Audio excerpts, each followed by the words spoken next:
Mapitagang pagbati sa inyong lahat. Kayo muli ay nasa Gen Ed 13, Retorika o Masining na Pagpapahayag.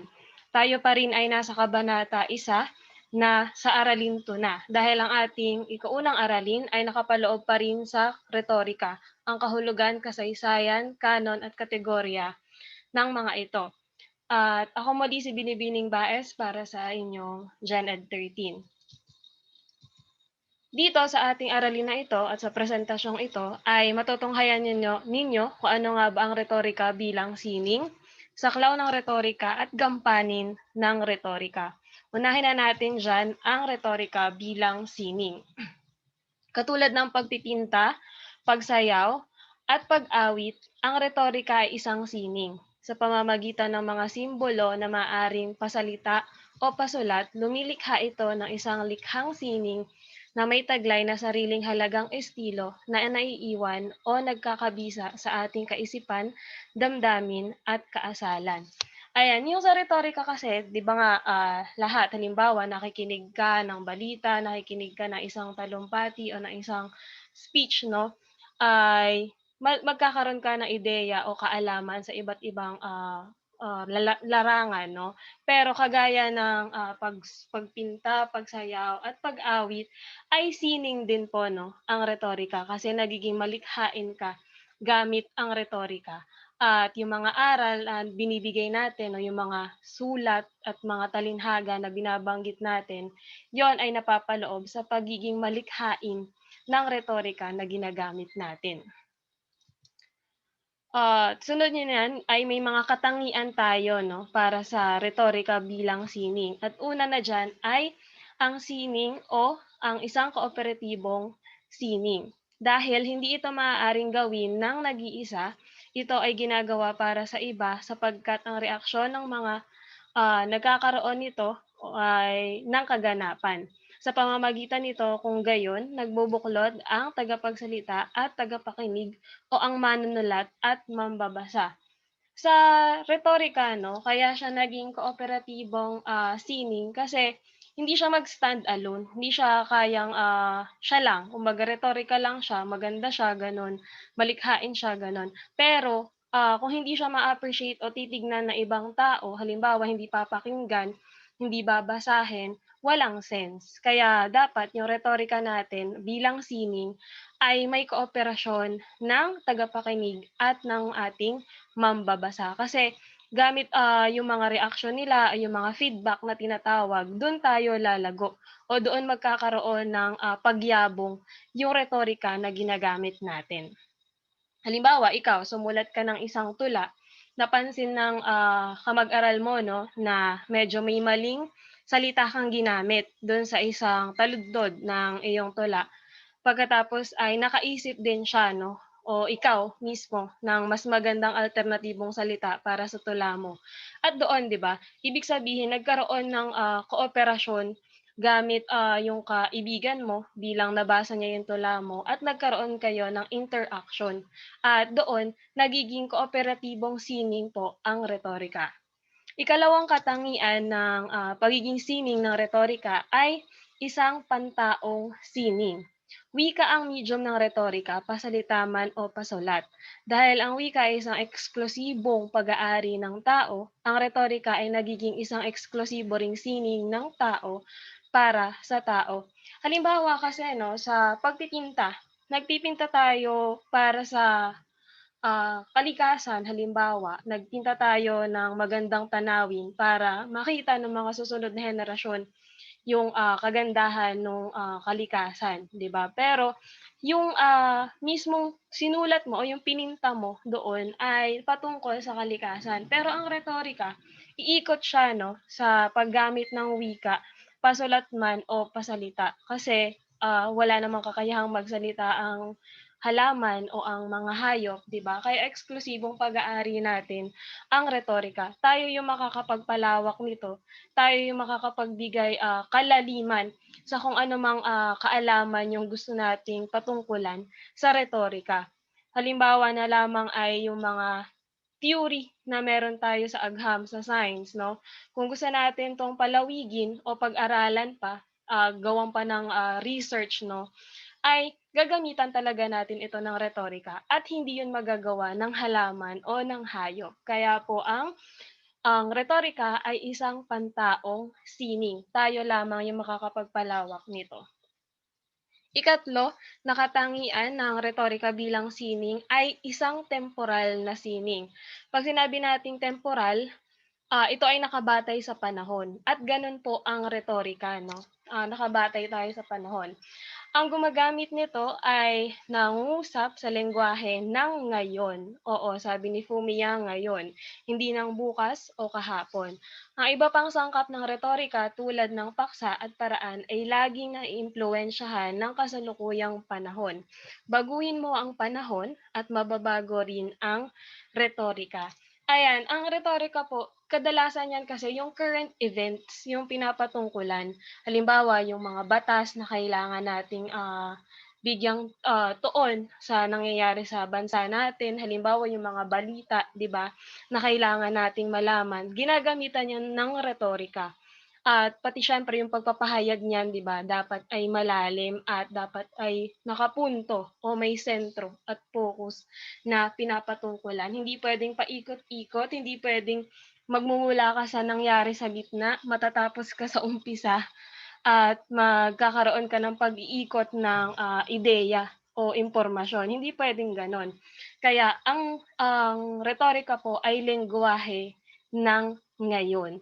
Kung halimbawa magkukuwento ka ng nakaraan, ayan, yung mismong retorika mo ay mapapanahon siya sa nakaraan. Hindi puwedeng, papatungkulan natin o papaikutin natin ng ngayon yung pinag-uusapan natin tapos magkakaroon tayo ng nakaraan. Yung gano'n, puwede siya. Halimbawa, pagkukuhanan natin ng aral yung nakaraan, pero dapat yung focus nung retorika natin ay yung ngayon, yung nangyayari sa kasalukuyan. Hindi puwedeng paiba-iba.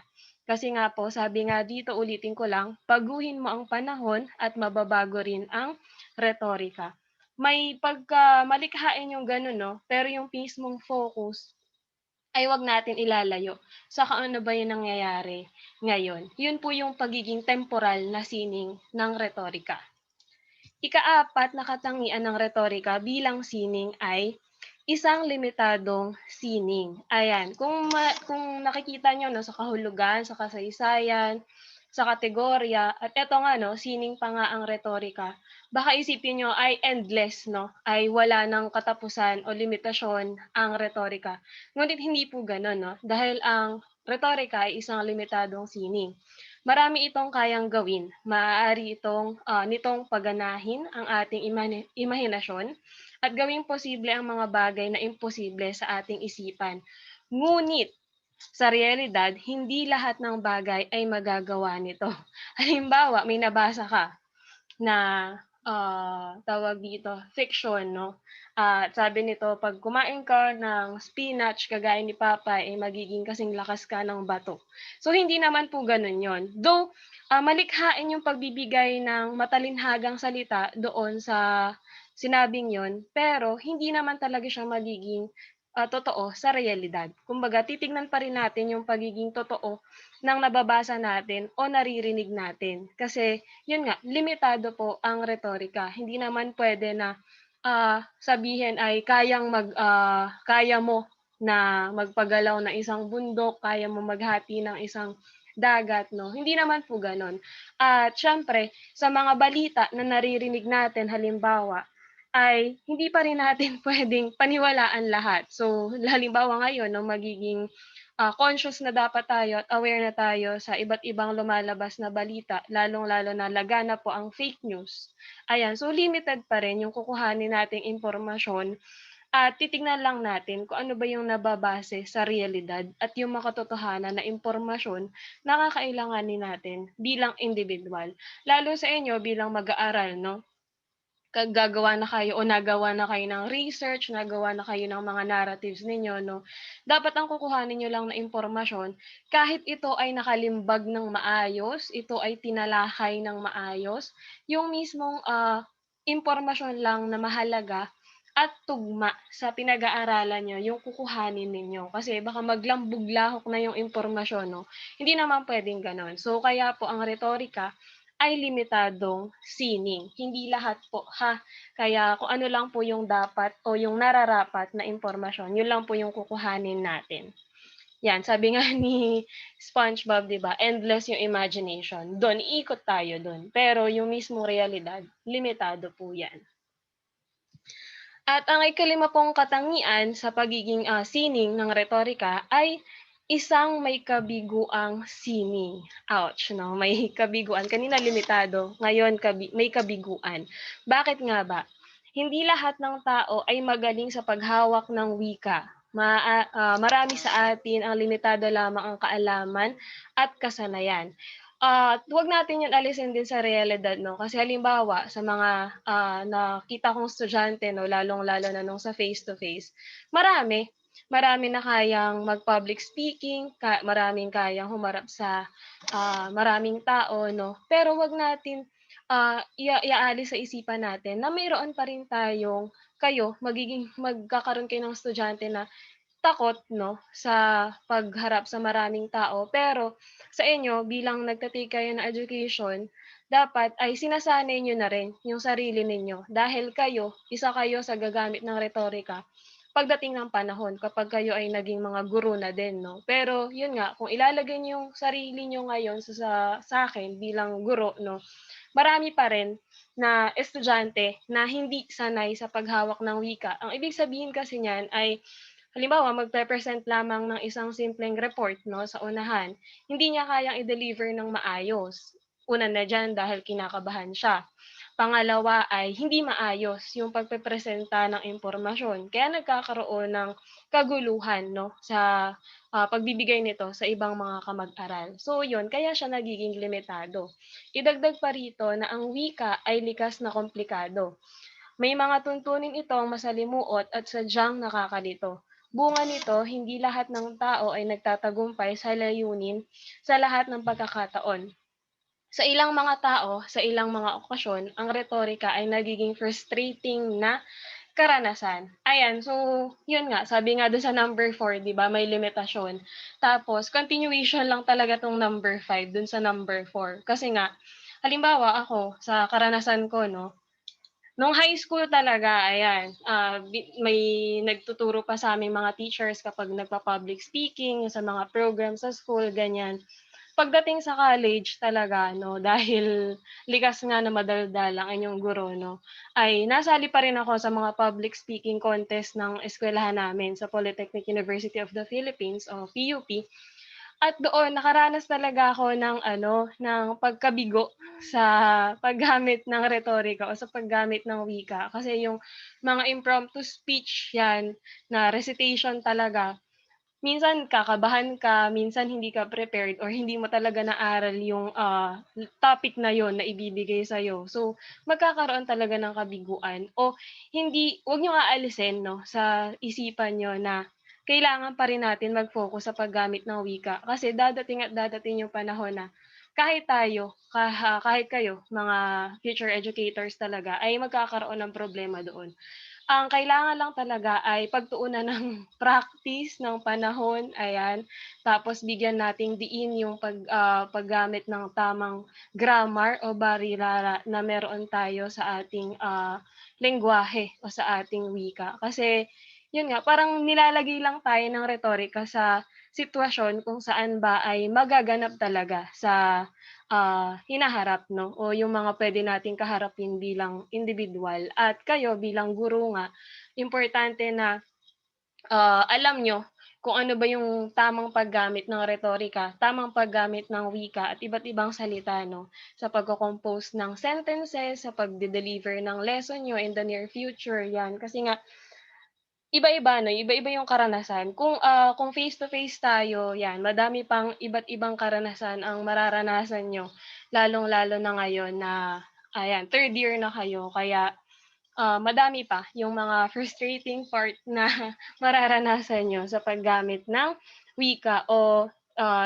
literal na retorika, sa paggamit ng retorika, ayan. Kasi siyempre ang dami-daming, bagay at pagkakataon na gagamitin niyo talaga o magiging, sentro kayo ng wika sa pagbibigay ng, impormasyon sa mga estudyante ninyo. So, 'yun. reality lang, may kabiguan po ang sining ng retorika. Ayan po, at ang ika-6 at ikahuli na katangian ng retorika ay isang nagsusupling na sining. Ayan, 'pag sinabi nating nagsusupling parang nagbubunga 'no, nagkakaroon ng anak. Kasi nga po ang retorika ay nagsusupling ng mga kaalaman. Halimbawa, ang isang manunulat ay nagsisimula sa isang ideya sa isipan at nagsusupling ng isang akda. Halimbawa, kayo, nag-iisip pa lang kayo ngayon ng title para sa inyong research, tapos pinag-aralan niyo talaga, nag-research pa kayo, nag-experiment pa kayo, magkakaroon kayo ngayon ng research paper. Yun yung mismong anak niyo na o yung supling niyo na ng kaalaman kasi pinag-aralan niyo at binigyan niyo pa ng justification 'no, yung, title na mayroon kayo ngayon. Ang mamabasa naman ay nagsisimula sa pagbabasa at pagbibinhi ng kaalaman sa kanyang isipan. Halimbawa naman, may mga estudyante kayo 'no, o kayo estudyante ko, nababasa niyo yung, mga nasa presentasyon ko, o ito nga dahil ibibigay ko din 'tong PowerPoint na 'to, nagbigay ako, nabasa niyo yung ideya, tapos may mga questions ako sa activities natin. Yung questions na yon ay masasagutan niyo dahil nagbasa kayo o nakinig kayo ng lesson natin ngayon sa talakayan at binasa niyo pa rin paulit-ulit yung nasa presentasyon o nasa PowerPoint. Kaya magbubunga pa rin ng another idea o ng panibagong impormasyon mula sa inyo dahil kayo ay nagbasa o nakinig. Walang hangganan ang pagsusupling at pagpapasa ng kaalaman sa pamamagitan ng retorika hangga't may nagsasalita at nakikinig, may nagsusulat at nagbabasa. Ayan, bilang alam nyo na din yan, no? Future educator kayo, endless po yung learning. Lalong-lalo na sa atin, lalong-lalo na sa propesyon natin kasi hindi puwedeng matigil sa isang punto lamang yung pag-aaral natin o yung pagkatuto natin bilang mga guro. Endless 'yan hanggang sa kahit kayo ay nagtuturo na, andiyan ang masteral, andiyan ang, doctorate degree at pagkatapos nun siyempre hindi pa rin matatapos yun, mag-aaral pa rin kayo ng mga lesson na ibibigay niyo. Halimbawa, kayo na yung magbibigay aral sa mga iba pang guro bilang mga doktor na kayo 'no, sa larangan ng edukasyon. So gano'n 'yun, endless talaga. So nagsusupling po ang sining ng retorika.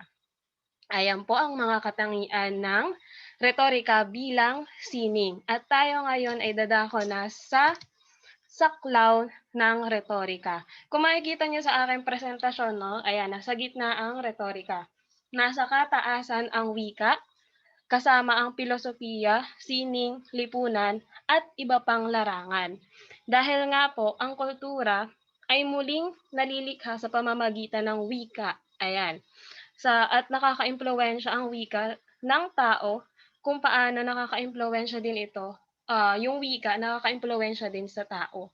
At yung wika nakakaimpluwensya din mismo sa iba pa, no? Ang wika ay nalilikha ng lipunan at nakabatay ito sa kahulugang inilalapat ng mga tao sa wika. Dahil ang wika ay dinamiko at nagbabago depende sa sitwasyon. Ang pangunahing gamit ng wika ay retorikal. Kumbaga sabi nga 'di ba sa kahulugan ng retorika, kapag mas maayos yung pagkaka-compose mo ng sinasabi mo, yung mismong broadcasting 'no, yung sa public speaking, sa talumpati, sa tula, sa iba pang mga panitikan 'no, ayan, nakakapagbigay tayo ng impormasyon gamit yung wika. Ang mga individual na pumapaloob sa prosesong retorikal sa tuwing sila'y nangungusap o lumilikha ng kahulugan, kahit nga sa larangan ng siyensya, na napaka-objektibo 'no, yung may objective sa pag-uulat ng kaalaman, kailangang makumbinsi ang mga, scientist ng kanilang ebidensya o yung kanilang mga na-experiment na upang matanggap ang kanilang mga natuklas sa pamamagitan ng pagpapakita na kanilang pag-aaral o eksperimento ay ginawa ng katanggap-tanggap at nakapagresulta na ng sapat na ebidensya na sumusuporta sa mga konklusyon.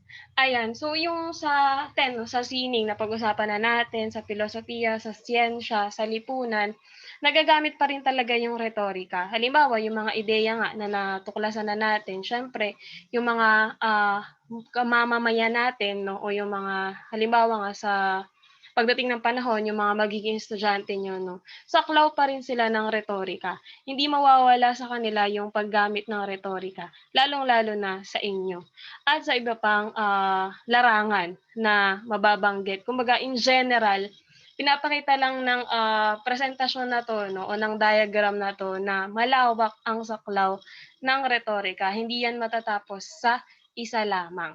At titignan din natin 'no kung paano natin magagamit sa iba't iba pa na larangan yung retorika.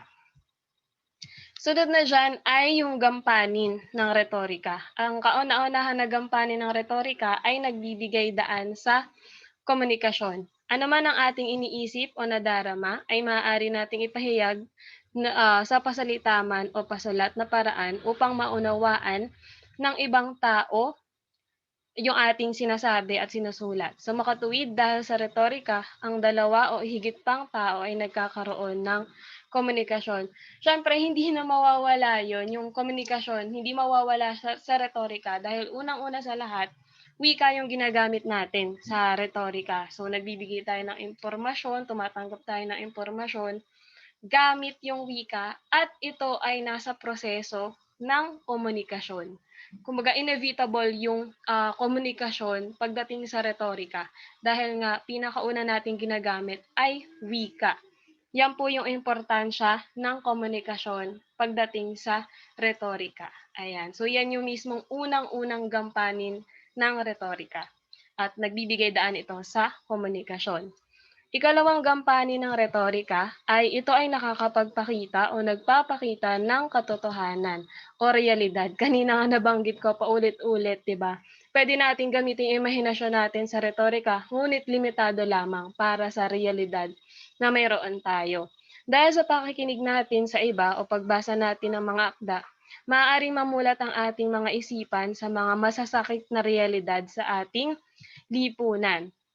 Siyempre 'di ba yung, nakakapanakit nga daw yung katotohanan 'di ba? So gano'n din yung mayroon sa retorika. Halimbawa, may prinsipyo ka na pinapanindigan ngunit sa realidad o sa katotohanan ay taliwas yon sa nakararami 'no, o taliwas talaga sa naibigay na ebidensya, eksperimento, pananaw at, ideya 'no. So ikaw bilang individual, aalisin mo na yon. So, magkakaroon ka ng panibagong, ideya at pag-iisip na taliwas dun sa iniisip mong unang prinsipyo. So yon, magpapakita talaga siya ng katotohanan at, in general 'no, hindi lang sa retorika 'no, sa totoong buhay kasi dapat papanindigan natin yung mga katotohanan lamang na mayroon tayo sa paligid natin. Hindi natin puwedeng ilayo yung sarili natin sa kung ano ba yung meron talaga. At yun 'no, masakit man o hindi, mahal ka man o hindi, ayan, dun tayo sa totoo lamang. So yun po, yung ikalawang gampanin ng retorika, nagpapakita ng facts o ng katotohanan. Ikatlo po ay nagpapalawak ng pananaw. So gamit yung retorika siyempre nagbabasa ka, nakikinig ka, lalawak yung impormasyon na malalaman mo. Sa tuwing tayo'y nakikinig o nagbabasa, natututo tayo ng mga bagong kaalaman na mahalaga sa buhay ng bawat isa. Hindi nga ba't sinabing ang retorika ay isang sining na nagsusupling at nagpapasa ng kaalaman? Bunga nito, nagiging kapaki-pakinabang ang retorika sa isang tao dahil sa pamamagitan nito, lumalawak siya bilang individual o bilang tao. Ayan. So, sabi nga 'di ba, endless learning. Ayan, siyempre 'pag nagkaroon ka ng panibagong ideya, panibagong impormasyon, panibagong aral sa buhay 'no, mapapalawak ka nito bilang isang individual. Lalong-lalo na talaga sa'tin dahil nga magiging guro kayo 'no, at ako bilang guro, endless talaga at napakalawak talaga ng naibibigay. Halimbawa, eto realidad lang talaga na ang kinakaharap ko ngayon. Ang major ko talaga ay English, 'di ba, kayo Science. At pagdating niyo 'no, sa mga iba't ibang eskuwelahan na pupuntahan niyo, hindi lang talaga major niyo ang ibibigay sa inyo na ituturo niyo. Kaya kailangan niyo pa ring aralin yung mga lessons, though yung sa'kin kasi sa case ko 'no, English yung major ko pero nahawak pa rin ako ng Filipino. Swerte ko kasi connected siya. Kaya lang talaga yung paggamit ng, lengguwahe, ayan medyo nahihirapan ako. Kasi Filipino talaga yung kailangang gamitin na, lengguwahe. Pero halimbawa kayo science major 'no, bigla kayong pagturuin ng English, 'pag magiging PE teacher kayo, 'yan dun na. Kaya mapapalawak niyo yung dun na lang kayo tumingin sa brighter side 'no, ng sitwasyon natin. Science major kayo pero magkakaroon kayo ng ibang, subject na ituturo, mapapalawak niyan yung pananaw niyo at gamit ang retorika ay magkakaroon pa rin kayo ng iba't ibang aral sa buhay 'no, hindi lang kayo ma-e-enclose o malilimita sa science na subjects, ayan. Pero hopefully 'no, kagaya niyo o kagaya ko ay related pa rin yung ituturo niyo sa mga estudyante niyo sa major ninyo. Ayan po 'no, 'yan yung ikatlo, nagpapalawak ng pananaw. Ikaapat ay nagbibigay ngalan. Ang mga bagay-bagay sa ating paligid ay dumadating o ipinanganak ng walang lebel. Actually, hanggang sa panahong ito 'no, napapaisip ako paano nagkaroon ng, pangalan yung mga bagay-bagay na nasa paligid natin. Kahit kayo 'no, yung pangalan niyo sa nag-umpisa.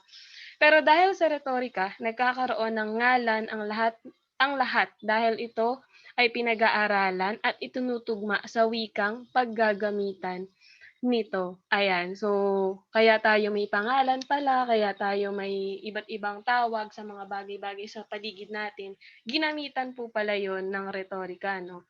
So yung mga, cellphone niyo 'yan, bakit naging iPhone 'yan, bakit naging Samsung 'yan, ba't naging Oppo, ba't naging Vivo, 'di ba, Huawei, mga ganyan. Yung mga laptop niyo, bakit naging Acer, bakit naging Dell, yung pangalan niya 'no, ginamitan pala siya ng retorika. Lalong-lalo na sa tao 'no, yung mga pangalan na pinagsasama-sama, pinagkuhanan ng pangalan, saan hinango yung pangalan mo 'no.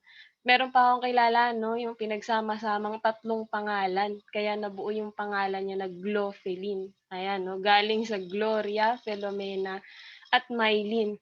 Dahil ito ay pinag-aralan at pinagtugma-tugma ng kanyang lola, tiya at ina 'no. Si Gloria ang kanyang lola, si Filomena ang kanyang tiya, at si Mylene ang kanyang ina. Kaya siya ay naging si Glophilin at siya ngayon ay nagtuturo sa inyo ng Gen Ed 13. Diyan po nagmula ang aking pangalan dahil sa pinag-isipan 'no, kung paano talaga pagsasama-samahin yung tatlong pangalan at magkakaroon nga lang ng isang pangalan. So yun po 'no, nagbibigay ngalan ang retorika. At ang ikahuli po na gampanin ng retorika ay nagbibigay ito ng kapangyarihan. Hindi literal 'no, magkakaroon ka ng superpowers 'pag marunong ka sa retorika o marunong kang gumamit ng retorika. Ito ay dahil sa retorika, napakaraming tao ang naging prominente at makapangyarihan. Sa realidad 'no, kapag marunong kang makipagkomunikasyon, marunong kang magbigay ng impormasyon, 'yan, magiging prominente at makapangyarihan ka ah sa bagay na yon 'no, hindi yung in general na magkakaroon ka ng literal na kapangyarihan. Ang mga politiko halimbawa ay nahalal dahil sa kanilang husay sa pananalumpati, 'yan lalong-lalo ako 'no, na-amaze ako yung sa mga speeches lalo sa mga estudyante na, magagaling na sila 'no, sa paggamit ng wika, hinahawakan nila ng maayos yung wika at nakakapagtalumpati sila ng maayos o nakakapag-present sila sa harap ng maayos. Si Ninoy Aquino ay ang unang napatanyag dahil sa husay niya sa pagsulat bilang isang periodista o mamamahayag noong ikalawang digmaang pandaigdig. Ang matatalinong ideya, malalim na paniniwala o ideolohiya na naipahiwatig sa pamamagitan ng retorika ay pinagmumulan din ng kapangyarihan at kalakasan. Kabilang narito ang mga paniniwala, konsepto at teorya ng mga sinaunang pilosopo at paham o yung mga genius natin ng mga nakaraang panahon. Siyempre hindi natin aalisin yung mga pilosopo, mga Greek philosophers natin 'no, ginamitan nila ng retorika, pinag-aralan maigi yung mga impormasyon na inilathala nila at hanggang ngayon ay nagagamit natin yung mga impormasyon mula dun sa mga prinsipyo nila at mga teorya na pinag-aralan nila ng matindi noong mga nakaraang panahon. Ayan, dahil sa retorika, ayan, halimbawa kayo 'pag teachers na kayo, ang powerful kaya 'pag nagsasalita o nagtuturo ka sa harap ng madaming estudyante.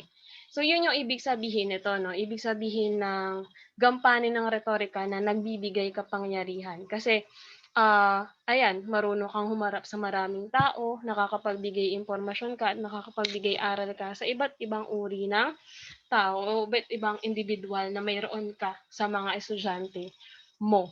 'Yan 'no, 'yan yung mga gampanin ng retorika. So sa ating aralin ngayon ay matatapos na tayo sa unang kabanata dahil nga ito ay umiikot 'no, sa kung ano nga ba ang retorika. Sa susunod na kabanata sa ating, susunod na aralin ay magbibigay na ako ng mas malagom o mas malalim pang impormasyon patungkol sa retorika. At sa ating aralin ngayon ay diyan na magtatapos. Muli ako si Binibining Baes para sa inyong Gen Ed 13. Maraming salamat sa pakikinig. Hanggang sa muli.